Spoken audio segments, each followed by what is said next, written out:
I went back to the comic shop around North Myrtle Beach, and this is the reason why I wanted to get this foil, and curses, I'm being foiled again. This foil collector's edition, huge, it's huger than my hand. So I've already got a bend on it from having it in a bag, dang nabbit. But it's a foil version of a comic that I had as a kid. Now, it feels thinner, but maybe it's because I'm bigger than I was when I was a kid. It is Superman versus the Flash.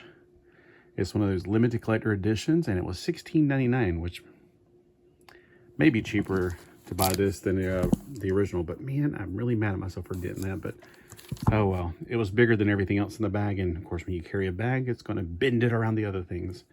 What other things? Well, I bought 36 comics that were 12 for $10 out of the dollar bin. What did you get? Well, I'm glad you asked. We got the New Titans annual number 7 from 1991.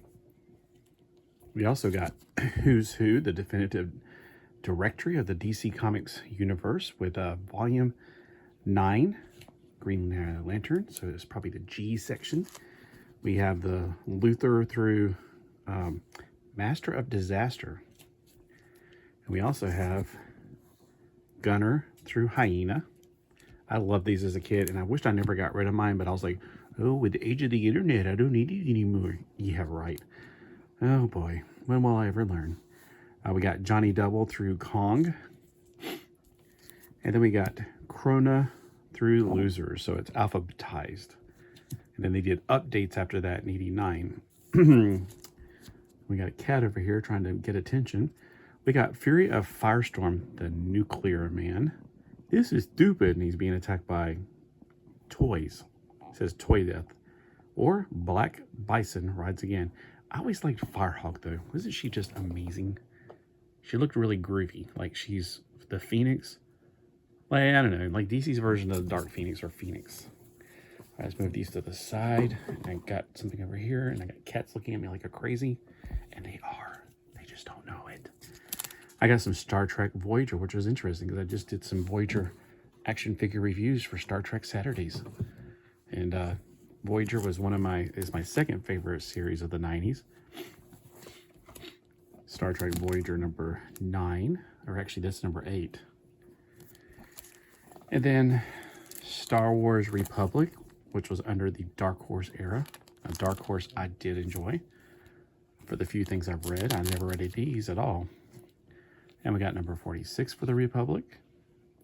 Now some of these I either definitely read or had or remember or something.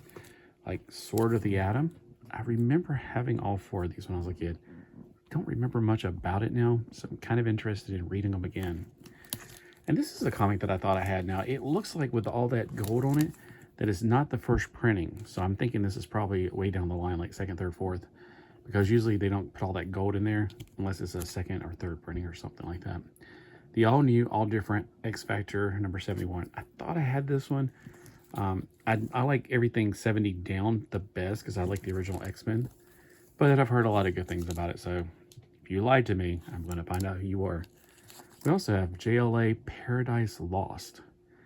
I had the trade paperback back in the day. I probably still have it. This is number 2 of 3. Then we have X-Men First Class. They don't fly coach. They fly first class. This is number 11. I don't know much about First Class other than I don't remember if it's reprints or if it's retellings or if it's just new stories for the original X-Men. So I'm willing to find out. All right. Then we have, and I know I've read this one, the Infinity Incorporated. I love Infinity Incorporated. It's like the Teen Titans of Earth 2, sort of. You got, except it's a little bit even more interesting. It's not their sidekicks, it's their children most of the time. So that's what makes it really cool to me. Like Fury is Wonder Woman's daughter. Jade and Obsidian is Green Lantern's children. The Atom Smasher in here is Adam's nephew, I think. And there's a few other ones like Scarab, Silver Scarab. I can't remember who he's the children of. He's definitely one of his dads is a superhero, I think. And then I think he's Hawkman, and I have a hard time remembering now. It's been a while since I read it. All right, we have Domination Factor, The Avengers. 1.2. I hate when they do numbers like that. But it looks pretty good. It's got some interesting armor on Iron Man there. We have something called Spellbound. I could have sworn I had some of the Spellbound issues. It's 6 issues bi-weekly series. I feel like I had one of these, but according to my CLZ app, I don't have any. I've heard about these called the Challenge 12-part maxi series. Like it's one of those who did it kind of things, I think. I don't know. I just heard some information on it one time. I think it was during one of those chats where they show off their comics and they talk about them. Or was it like one of the $2 sales I go to? I swear I had this one at one point because I had all of the Tangent comics. I thought they were really interesting. Trials of the Flash, 1998. Captain Atom from War of the Gods, part 18. Is also the end of the Quantum Quest, part 4. Okay. I love the ones that are based on the DC comic book cartoon Adventures in the DC Universe. But this was before the cartoon, or was it? Oh, okay, I was thinking of the JLU and the JL. This is actually before the JLU and the JL, Justice League, 2002 series. This is based more like the Batman from 1992 and Superman series from about this time, actually. But they're just fun reads. Oh, we got a Firestorm out of place. Here's another Firestorm. Number 4. That goes way back.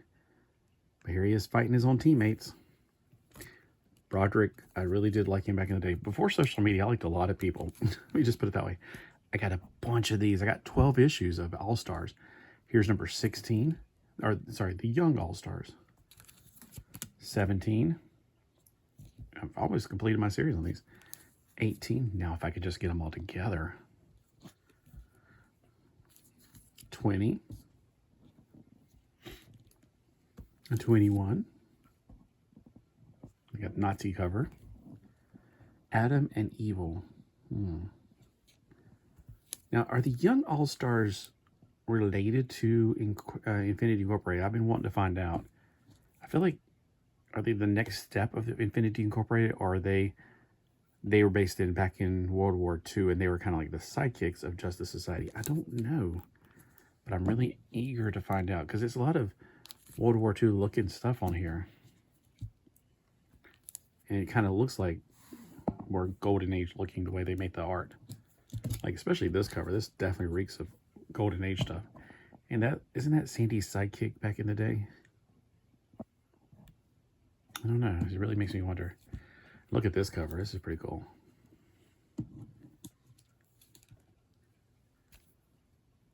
The Sons of Dawn. And then, just to make sure I got my 12th issue, and I was about to put this one back. I was like, well, it makes number 12 for that series. Or the, the one I'm trying to get, 12, 12, 12. So we got The Web. Terror from the Skies. I don't have any of the Web comics, which is strange because I know I've had them before. And I thought the Web was a guy with a beard. Maybe that's later on. This is number 3. All right, well, which one of these is your favorite comics? And I know most of you are going to say, what's the big, big one? Yeah, no, it could be. I really am anxious to get all these Young All-Stars together and finally read them. Personally, like if I would have one right now, I don't want to find out what this is about, to be honest with you. And there's so many other good ones in here. Look at Midnight. She's ever just like saying, I want attention. Well, y'all have a great day, and thanks for watching, and let me know, again, what do you think? Did I get any winners? Did I get any stinkers? It's up to you guys to fill me in the blanks for me.